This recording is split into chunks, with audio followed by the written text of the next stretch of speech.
Dimanche 8 avril 2018, mesdames, messieurs, bonsoir, bienvenue à toutes et à tous dans cette session d'information sur la télévision Labari. Retenez tout d'abord que comme tous les dimanches, nous recevons un invité sur ce plateau. Il s'agit aujourd'hui de M. Roufaï Lawal. Il est le président de la coalition des ONG et associations de défense des droits de l'éducation, le COAD. Avec lui, nous allons parler de la situation de l'école nigérienne dans son ensemble et particulièrement les crises au niveau du secondaire et de l'université, donc la crise universitaire. Rendez-vous donc avec lui en fin d'édition. 2 semaines que les responsables du cadre d'action et de concertation, le cadre de concertation et d'action citoyenne sont privés de leur liberté, eux et une vingtaine d'autres personnes, alors qu'ils prenaient part pour certains, et certains ont appelé à la 6e journée d'action citoyenne. C'était le 25 mars dernier. Et bien aujourd'hui, après 2 semaines de leur privation de liberté, une autre journée d'action devait se tenir aujourd'hui même, dimanche donc 8 avril.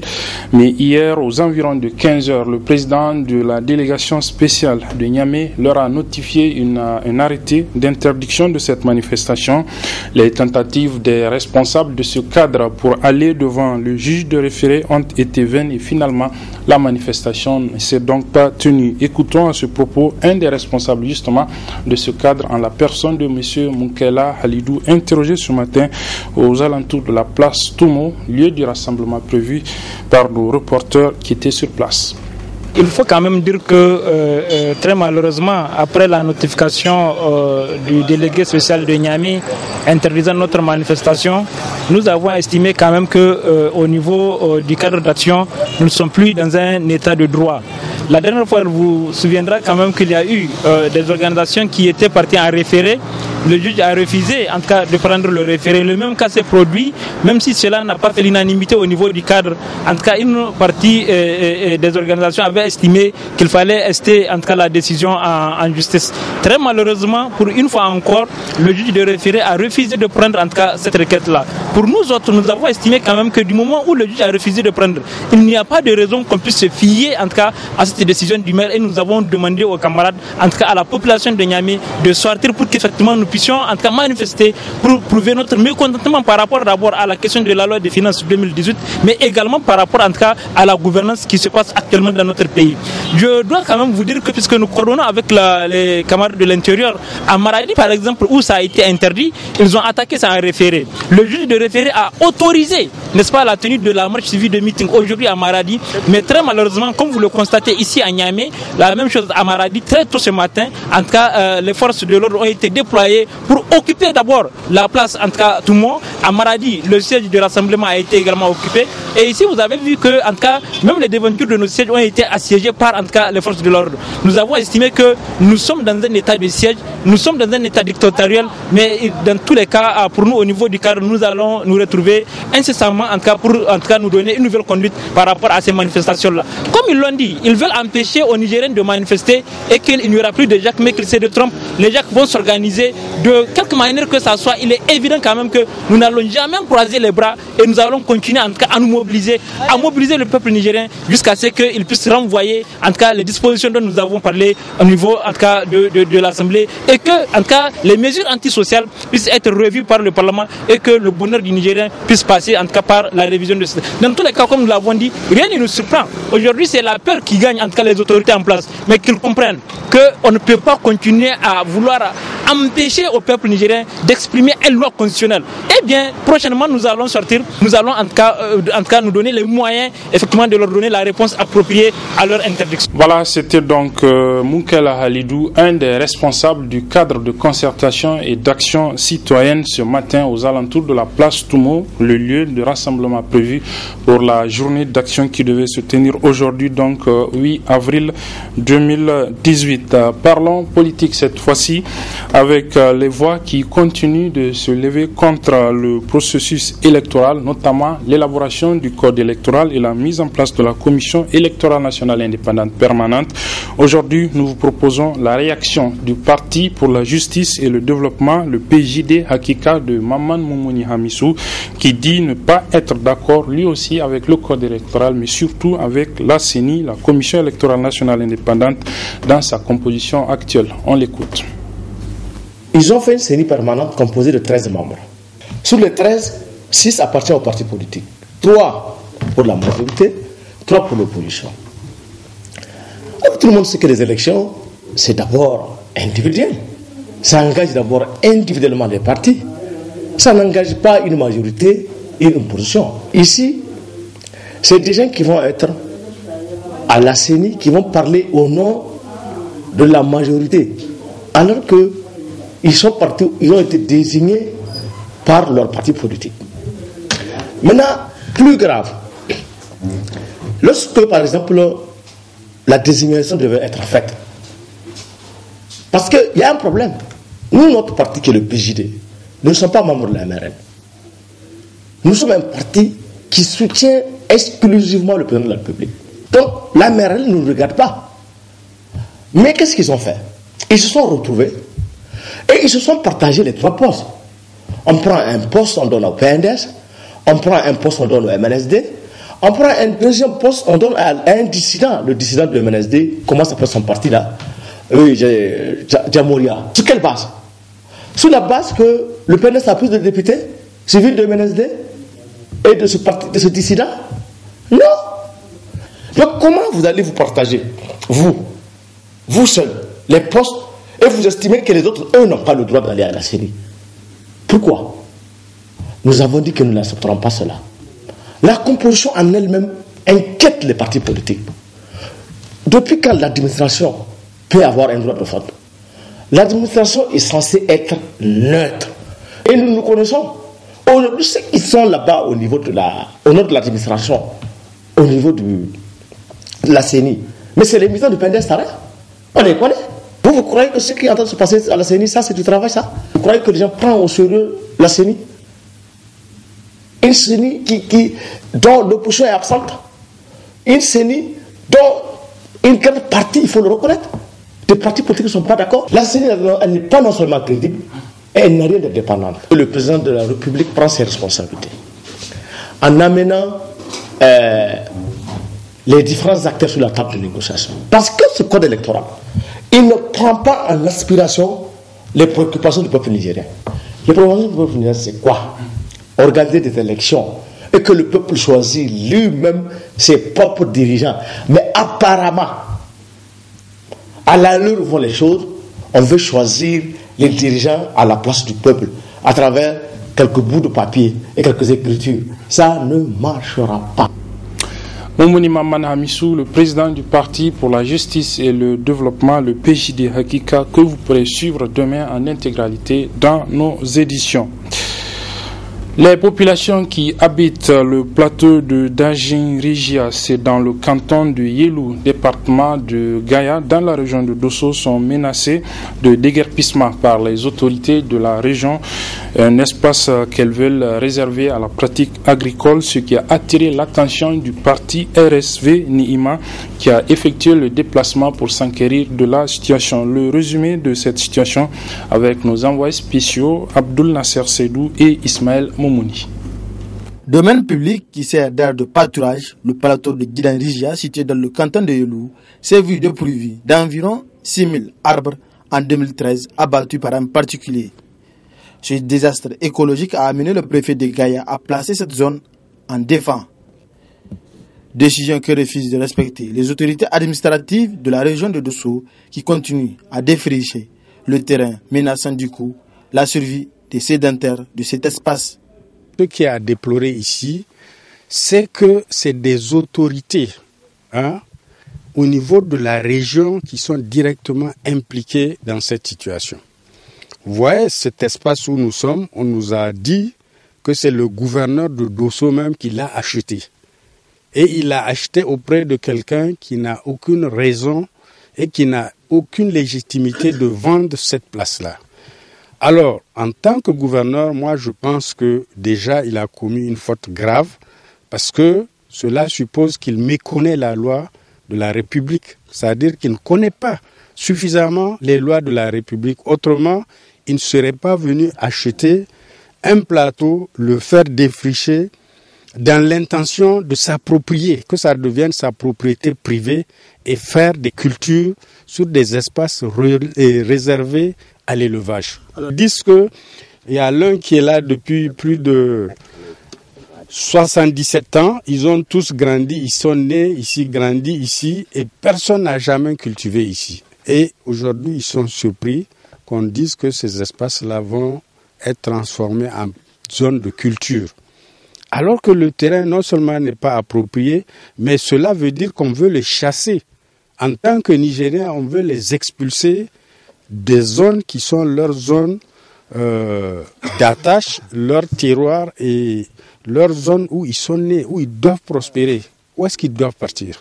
Soucieux du bien-être des sédentaires, mais surtout de la protection de l'environnement, le parti du Rassemblement pour un Sahel vert ne compte pas croiser les bras face à cette situation. Et ces pluies-là, si les pluies sont là, ce n'est pas par hasard. C'est le fait de ces arbres que vous voyez. C'est-à-dire, si demain, il n'y a aucun arbre ici, vous n'aurez pas une seule goutte de pluie. Nous nous mobilisons, en tout cas, aux côtés de ces paysans, éleveurs, comme agriculteurs, parce que le sédentaire, ils disent qu'ils vivent en symbiose, qu'on leur laisse cette zone-là tranquille. Il n'est pas question que d'autres villages viennent s'implanter ici. Kawarandebe à 9 km d'ici. Eux, ils sont à peine à 1 km, on leur dit que ceux qui sont à 1 km, c'est à eux qu'appartient l'endroit. Est-ce que vous trouvez que c'est raisonnable? Quelqu'un ne peut pas quitter 9 km, venir revendiquer ici à 1 km de chez lui. Ces sédentaires de Guida Rizia invitent les autorités en charge de l'environnement, au-delà le président de la République, à prendre à bras le corps ce problème pour circonscrire le désastre écologique et éviter que la situation ne dégénère. Restons dans la région de Dosso avec cette visite de deux membres du gouvernement, le ministre de la Ville et son homologue de l'action humanitaire notamment, qui étaient donc dans la ville de Dosso pour constater l'évolution des travaux d'une digue route financée par le projet de gestion de risques de catastrophe et de développement urbain, le PGRC2U. Voici le reportage. Lancé officiellement le 2 février dernier par le ministre de l'Action humanitaire et de gestion des catastrophes, les travaux de construction d'une digue-route dans la commune urbaine de Dosso suivent normalement leur cours. Le ministre de l'Action humanitaire et celui de la ville, le coordonnateur national du projet de gestion des risques de catastrophes et de développement urbain, ainsi qu'une forte délégation venue de Niamey ont effectué une visite de supervision sur le site de construction de cette digue-route qui est d'une longueur de 2 km 200 et qui relie la RN1 à la route de Moko. Financé par le PGRC2U à hauteur d'1 150 410 423 francs CFA, cette digue-route permettra à la population de Dosso de jouir des bienfaits d'une route bitumée et surtout de se débarrasser des problèmes d'évacuation des eaux en saison pluvieuse. Un véritable casse-tête pour certains habitants de Dosso. Prévu pour 8 mois, l'exécution des travaux est présentement de 24% après seulement 2 mois de travaux. Les ministres ont reçu à leur arrivée sur le chantier les explications du bon déroulement de ce chantier par les architectes et certains responsables du projet en charge de la construction de cette infrastructure. S'exprimant au nom de son collègue de la ville, le ministre de l'Action humanitaire s'est dit très satisfait de l'état d'avancement de ces travaux. Cette visite conjointe que nous venons de faire avec le ministre Salah Hadi de la ville de Salahadi, on se souviendra que nous sommes arrivés ici pour lancer officiellement les travaux de cette digue-route de 2200 mètres linéaires. Et effectivement, nous venons de constater avec grande satisfaction que les travaux évoluent normalement, mieux au-delà de nos attentes, parce que déjà, en moins d'1 mois de travail effectif, la situation que nos techniciens nous ont donnée fait qu'ils sont à au moins 24% de taux de réalisation, tout compris. Ce qui signifie le délai de 8 mois, certainement ne sera même pas, il ne faut pas attendre ce délai avant de finir les travaux de cette digue-route. Vraiment que la ville de Dosso a bien accueilli parce que c'était un de ses gros problèmes. Il a ajouté que cette digue-route est un début de solution aux problèmes de certains citoyens en saison pluvieuse Il a aussi vivement félicité le PGRCDU pour ses travaux d'intérêt commun. Vous savez que le bassin est de Dosso collecte des eaux qui font de Dosso une sorte de Y. Une partie contourne le nord pour sortir vers l'abattoir et une partie contourne du partie du sud pour sortir vers le lycée. Et voilà qu'avec cette digue qui va constituer une sorte de T à la collecte des eaux, nous sommes en train de trouver une solution, en tout cas qui permettra à une grande partie, l'écrasante partie de la population de Dosso, de la ville de Dosso, sera Inch'Allah épargnée des inondations récurrentes. Avec ce rythme de travail, l'entreprise Mourey Macha Allah mènera sans doute à bon port ces travaux qui sont d'une grande importance pour la population. Voilà, c'était donc un résumé de la visite des deux membres du gouvernement, le ministre de la Ville et son homologue de l'action humanitaire sur une des réalisations que entreprend et finance dans la ville de Dosso le projet de gestion des risques de catastrophes et de développement urbain. On en vient donc à notre invité, comme je l'annonçais au début. Et il s'agit aujourd'hui de M. Roufaï Lawali. Il est le président de la coalition des ONG Associations de défense de l'éducation. M. Roufaï, bonsoir. Bonsoir, M. Abourazak. Avec vous, donc, comme je le disais également, nous allons parler de la situation de l'école nigérienne. Vous, en tant que collectif donc, de plusieurs ONG et des associations qui défendent l'éducation dans notre pays, quelle appréciation faites-vous aujourd'hui de la marche du système éducatif dans sa globalité et surtout ces derniers temps avec la crise au niveau de l'université, pas seulement l'université de Niamey, mais toutes les universités, puisqu'on a vu quand même hier le ministre en charge des enseignements supérieurs interpellé au niveau du Parlement. Quel regard vous portez sur le secteur de l'éducation ici au Niger? Donc, merci M. Abourazak. Je remercie d'abord la télévision Dunia. La Bari, excusez-nous, de nous avoir vraiment invités pour éclairer l'opinion nationale sur l'épineux problème de l'école nigérienne. Effectivement, l'environnement éducatif nigérien connaît un malaise généralisé. Avec les différentes grèves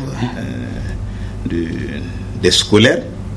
Donc, au niveau du secondaire, si vous me permettez, oui. La principale revendication reste et est l'insuffisance criarde des tables bancs. Donc, si vous vous rappelez, dans notre dernier communiqué de presse, en date du 15 du mois passé, du 15 mars, effectivement, nous avons attiré l'attention du président de la République, ou du moins nous avons dit au président de la République d'instruire effectivement la Halcia et ou le procureur de la République afin de l'autosaisine du rapport d'inspection d'État 2013, 2014, 2015 et 2016. Parce que il y a des milliards qui ont été injectés et encaissés, mais on se retrouve avec zéro table bas. Donc on est en train de gérer les conséquences de cet état de fait. Et cela découle d'une gestion rocambolesque du ministre, ou bien de la ministre. Je ne sais pas, c'est un ministre ou bien c'est une ministre, en tout cas à l'époque. Nous avons dit, bon, nous ne sommes pas vraiment, nous ne sommes pas d'accord à ce que l'État injecte des milliards et qu'aujourd'hui, on a encaissé cet argent avec zéro table banc. Tout le monde est unanime, il y a eu une inspection d'État qui est là, effectivement. Et l'inspection d'État n'a rien caché. Nous sommes au courant du rapport. Effectivement, il y a eu même, il semblerait du moins qu'il y a eu un début de remboursement. Il y a eu des interpellations au niveau de la PJ, des interpellations souterraines. Donc, voyez-vous, cela est lié vraiment au mauvais comportement, à une mauvaise gestion du ministre de l'époque et nous sommes en train de gérer les conséquences. Oui, alors ça c'est au niveau du secondaire, au niveau de l'enseignement supérieur, au niveau de l'université, la crise dont je parlais à l'instant. On a vu hier le ministre Yahouza Sadissou qui a été interpellé par un député sur la question des crises au niveau des différentes universités, particulièrement celle de Niamey. On connaît un peu ce qui est à la base de cette crise, en tout cas ces derniers mois, c'est cette altercation entre un enseignant-chercheur et des étudiants qui a conduit donc à la grève de pratiquement un mois du SNEX. Ensuite, le conseil de l'université qui s'est réuni, qui a exclu les étudiants. Et sur cette question, votre coalition, on imagine que vous la suivez de très près. En tout cas, nous sommes en train de suivre de très près cette situation. Pour nous, c'est un faux problème. Le problème de l'université, notre université nationale, notre fierté nationale, le problème de l'université de Niamey est malheureusement, notre université est prise en otage par des enseignants-chercheurs. Franchement, nos enseignants-chercheurs n'enseignent plus. Aujourd'hui, tu les trouves partout. Ils sont à la présidence de la République, comme conseillers, comme chargés de mission. Ils sont au niveau de la primature, comme chargés de mission, comme conseillers. Ils sont au niveau de l'Assemblée nationale. Ils sont dans les instituts et écoles privées.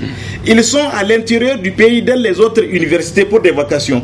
Ils sont dans les universités de la sous-région. Ils s'accaparent du bac. Tout ce qui est pécunier, vraiment, nos enseignants-chercheurs, vraiment, c'est des chers collègues, c'est des chers frères.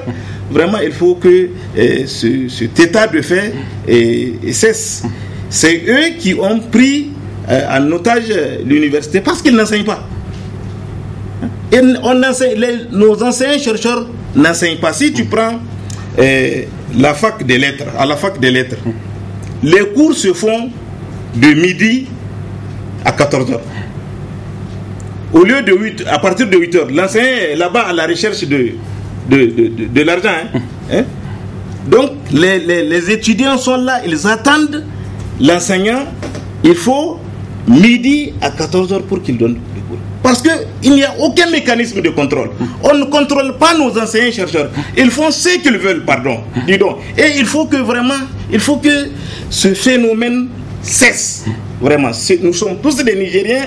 Il n'y a pas des super Nigériens, mais malheureusement, vraiment, ils se sont distingués ainsi. Oui, mais qu'est-ce que vous, votre structure, le Quad, qu'est-ce qu'il fait pour que tous ces problèmes soient résolus?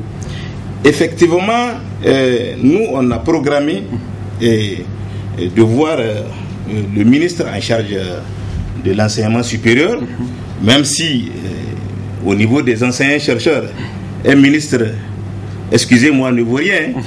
On a vu autant du ministre Anda ce qu'ils ont voulu faire, mais heureusement il ne s'est pas laissé faire, parce que le ministre, il a peur des enseignants-chercheurs. Aujourd'hui, pas même le ministre des enseignements supérieurs, même le président, il a peur des enseignants-chercheurs. Moi, je ne sais pas ce qui se passe. C'est quoi les enseignants-chercheurs? C'est quoi? La recherche même, ils ne font pas de recherche. Notre université a été créée depuis 1971. Quelle recherche en dehors de comment on appelle du truc de Abdelmoumouni là, l'énergie solaire, que le Mali et comment on appelle et le Burkina en profitent. Aujourd'hui, on ne profite de rien. On dit enseignants-chercheurs, qu'est-ce qu'ils ont fait, qu'est-ce qu'ils ont amené? Ils parlent toujours de leur autonomie. Qu'est-ce qu'ils ont fait pour ce pays? Oui, vous dites que vous avez envisagé donc d'aller voir le ministre. C'est pour parler de ce problème ou bien? C'est pour effectivement parler de ce problème, pour qu'on puisse juguler, pour qu'on puisse définitivement trouver une solution pérenne, comme le ministre l'avait dit hier. Donc, on va le voir incessamment. Donc, on va en parler entre autres. Et je pense qu'il y a certaines choses qui dépassent le ministre des Enseignements supérieurs. Et pour ça, vous allez faire quoi? Et pour ça, nous allons voir le Premier ministre. Si ça ne va pas, on peut voir même le président de la République. Voilà, merci donc Monsieur Roufaï Lawal. Je rappelle que vous êtes le président de la coalition des ONG Associations de défense de l'éducation. Avec vous, nous sommes revenus un peu sur la situation scolaire actuelle dans notre pays, notamment au niveau du secondaire et des universités, avec les différentes crises que l'on constate. Merci encore une fois. Merci bien, merci. Merci aussi à vous, chers téléspectateurs qui nous avez suivis. Ainsi se referme cette édition. Les programmes se poursuivent sur la télévision Labari. Au revoir.